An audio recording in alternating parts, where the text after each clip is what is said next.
Welcome back. We have John Van Limbeek joining us from Abbott Wealth. Welcome back to the show. Merry Christmas. You. Same to you. Yeah. Same to you. How's your season going? Doing great. Good. Yeah. 10 days left, as you said before. Yeah, and about, what, 16, 17 days left in the year? Yes. Which brings us to our topic today.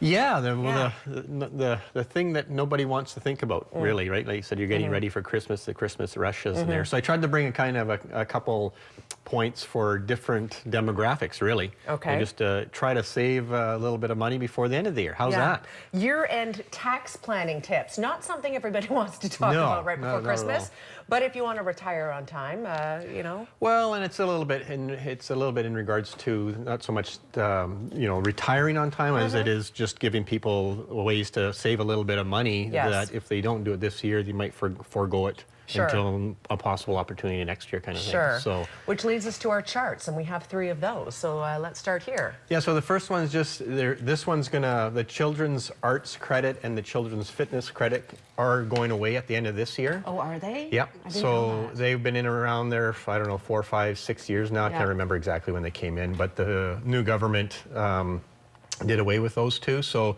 that's $250 for the arts and $500 for the fitness. So I liked that. I'm sad about that. Yeah, well, they kind of part of that was replacing it with a higher child allowance or child benefit too. But those two are leaving this year or won't be around next year, I guess, leaving. And so if you have anything that you can use this year or pay for this year, obviously you get that. Okay, so this is the last year. Claim what you can. Claim next year, don't put your kids in sports. Just kidding.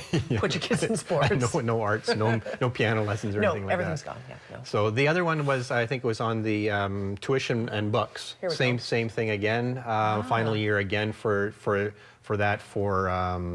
education and a textbook category.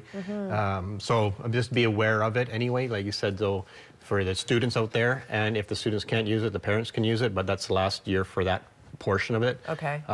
There's more to it, but those are the first two that way. Okay. Yeah. All right. So those, like I said, be aware of those two because they are leaving. Okay. The next one there is just to be was turn 65. So here's something that not a lot of people know about, but when you turn 65, you get a pension credit on your tax return. Doesn't matter whether you're a day into, you turn 65, on December 30th. So to get that 65 creates a pension credit. If you don't have pension type income, you don't get the credit. Okay. In essence, it's $2,000, first $2,000 of pension type income is really tax free to some degree. It's not quite that simple, but again, could save you a couple $400 in taxes. Okay. So good for people to know. and you don't have to be retired to have take advantage of that. Yes. You just need pension type income. So talk to whoever you're dealing with about that. Yeah. You still got 2 weeks left to try to create that. Okay, so let's go back to that slide if we can. Renovations for home accessibility. This is a new one. Yes. This is in regards to, again, I said seniors and those eligible for the disability tax credit. Up to 15% of $10,000 for certain expenses to make your home more I'm going to say user-friendly. Yeah, exactly. For disabilities? Yeah, there's criteria around what qualifies for that.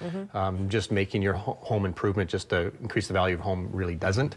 But, grab bars in the shower and stuff like that it depends on. So that's a nice one to use. Like you said, if you're going to spend it anyway, you're going to get $1,500, or you could get up to $1,500 back. Okay. So something to keep in mind, and then we have one more slide, I believe. One more, and I'll be quick. Charitable donations. We're doing well. We have 2 minutes. Okay. Straight charitable donations. Again, just for the people, if you do it before the end of December, you get to use it on your tax return in April. Is there a maximum on that?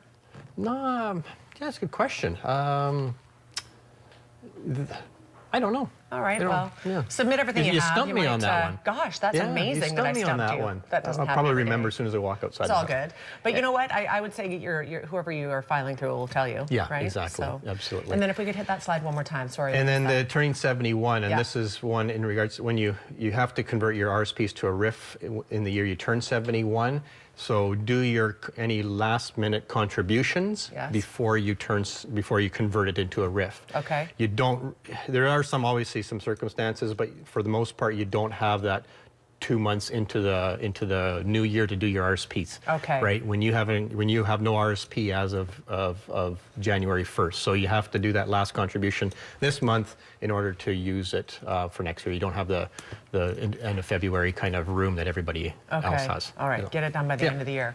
Okay, good things to remember. If people have time to think about these things, it's good to be organized if you can be, right, John? Well, there's a few in there, absolutely. Right. Will you be going through that list for yourself? Part of it.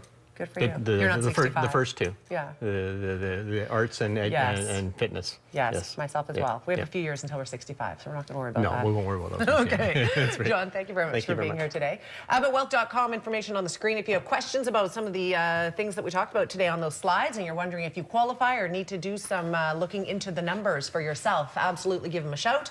You can also phone them directly, 372-3736. We're back after a quick break. Stay with us.